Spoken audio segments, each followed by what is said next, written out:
प्यारे बच्चों, आइए हम मिलकर ये नज़म पढ़ेंगे। गहरा समंदर नीला समंदर, गहरा समंदर नीला समंदर, आओ देखें चल के क्या है इसके अंदर। मछलियों का ये तो प्यारा सा है घर, तैरे ऐसे मछलियाँ जैसे हों परियाँ। मछलियों का ये तो प्यारा सा है घर, तैरे ऐसे मछलियाँ जैसे हों परियाँ। रंग बिरंगी नीली पीली, सफ़ेद और काली चमकती सुनहरी।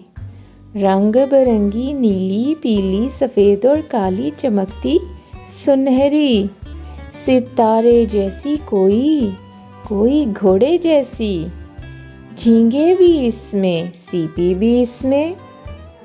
सितारे जैसी कोई घोड़े जैसी, झींगे भी इसमें सीपी भी इसमें। झिलमिल झिलमिल मोती है जिसमें, पकड़े हम मछली पहने हम मोती।